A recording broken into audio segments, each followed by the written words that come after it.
Friends, welcome back in my new video of UGC NET Paper 2 Commerce and Management। Banking and financial institutions की classes चल रही हैं and आज 7th day है। आज के इस लेक्चर में हम पढ़ेंगे बेसल नॉर्म्स, जिसमें Basel 1, Basel 2 and Basel 3 covered हैं इन डिटेल। स्टार्ट करते हैं। सबसे पहले बेसल नॉर्म होते क्या हैं? बेसिकली ये बैंकों को रेगुलेट्स करने के पॉलिसी है, नॉर्म्स हैं कि बैंक्स को किन चीज़ों को देख के चलना है, काम करना है आगे। और it is also called Basel accord. इसको बेसल अकॉर्ड के नाम से भी जानते हैं। तो बेसल नॉर्म किसने इशू किया था? Issued by basal committee on banking and supervision, BCBS। याद रखना, BCBS की फुल फॉर्म है basal committee on banking and supervision. ये इम्पॉर्टेंट टर्म है, आप इसको याद कर लेना। Which works under the bank of international settlement, BIS भी इम्पॉर्टेंट टर्म है, इसको भी आप याद कर लेना। BIS का मतलब है बैंक ऑफ इंटरनेशनल सेटलमेंट। तो BCBS एंड BIS दो इम्पॉर्टेंट टर्म्स हैं, इनको आप याद कर लेना। फुल फॉर्म ये एग्ज़ाम में पूछे जा सकते हैं, इवन कई बार पूछे भी गए हैं। तो बेसल नॉर्म्स कौन इशू करता है?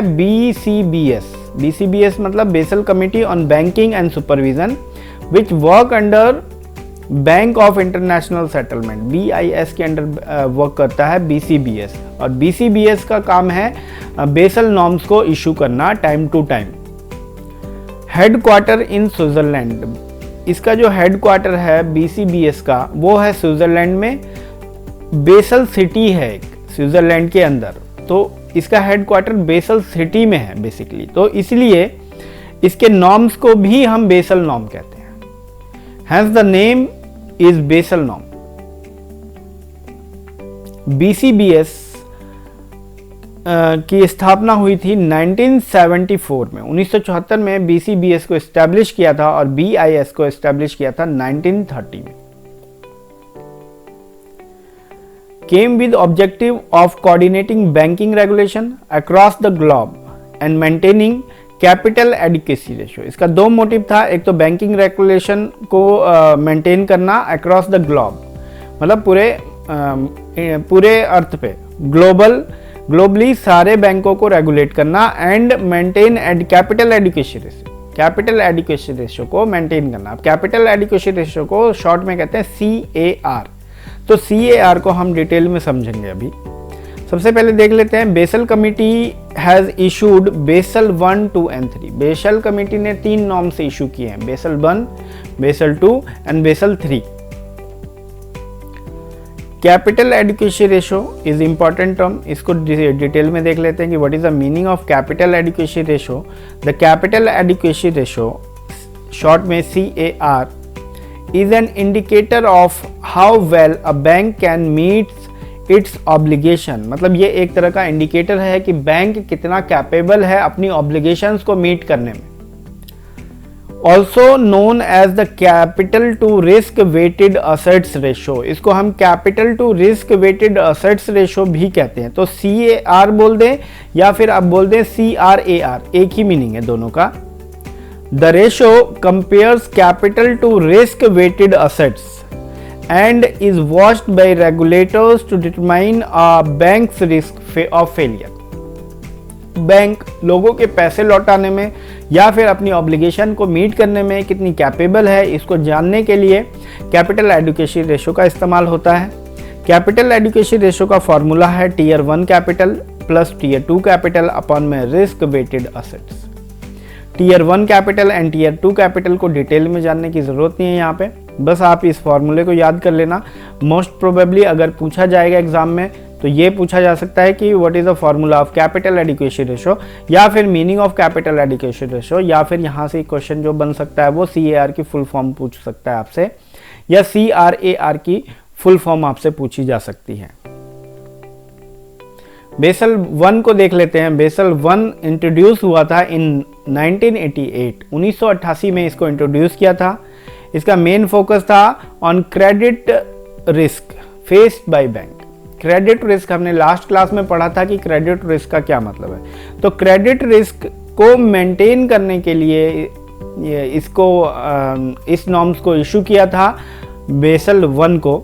And India adopted the guideline in 1999, 1999 में इसकी गाइडलाइंस को इंडिया ने अडॉप्ट कर लिया था। इसने कहा था कि कैपिटल एडुकेशन रेशो बैंक को 8% मेंटेन करना है। दिस इज मिनिमम 8% मेंटेन करना। अगर इससे नीचे जाता है CAR तो इट मीन्स के बैंक जो है वो बहुत ही नुकसान में है और अपनी ऑब्लिगेशंस को मीट नहीं कर पाएगा जब भी ज़रूरत पड़ेगी तो। हेंस सभी बैंक्स को ये नॉर्म्स फॉलो करने पड़े कि जब इंडिया ने इसको अडॉप्ट कर लिया इन 1999, उसके बाद सभी बैंक्स अपना CAR मेंटेन करती है 8% पे। बेसल 2 को इशू किया था इन 2004, 2004 में बेसल 2 आया। बेसल 2 ने क्या कहा, इसने भी यही कहा कि minimum capital requirement means capital education ratio वो 8% रखेंगे, जो कि बेसल 1 में भी कहा। And second is regulatory supervision, issue better risk management techniques to manage the types of risk, that is credit, market and operational risk. इसने guidelines issue करी risk management की। रिस्क हमने पढ़ा था लास्ट क्लास में, टाइप्स ऑफ रिस्क में 3 तरह के रिस्क होते हैं, credit risk, market risk and operational risk. तो तीनों तरह के रिस्क को किस तरह से मैनेज किया जाए, इसकी गाइडलाइंस एंड सुपरविजन किया बेसल 2 ने। Thereafter market discipline, disclosure requirement regarding CAR की डिस्क्लोजर रिक्वायरमेंट को दिखाया to central bank. India adopted it in 2009, India ने इसको अडॉप्ट किया 2009 में और इसके अंदर CAR रखा गया 9%, जबकि बेसल 1 में CAR 8% था एंड बेसल 2 में CAR 1% बढ़ा दिया। तो यहां पे CAR को कर दिया 9%। Last is Basel 3। Basel 3 issue हुआ इन 2010 एंड अमेंडेड इन 2011। इसको इशू किया गया 2010 में और इसमें अमेंडमेंट हुई कुछ, वो 2011 में हुई। It was based on Basel 2। Basel 2 पे बेस्ड था ये पूरा, जिसके अंदर CAR 9%, जैसा अभी हमने पढ़ा कि बेसल 2 में भी CAR 9% मेंटेन करना है।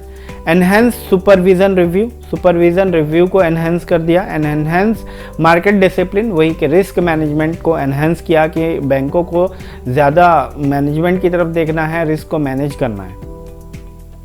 India adopted it in 2009, India ने इसको 2019 में अडॉप्ट कर लिया। आज की क्लास को यहीं पे क्लोज करते हैं। Thank you very much. अगर वीडियो अच्छी लगी हो तो प्लीज़ सब्सक्राइब।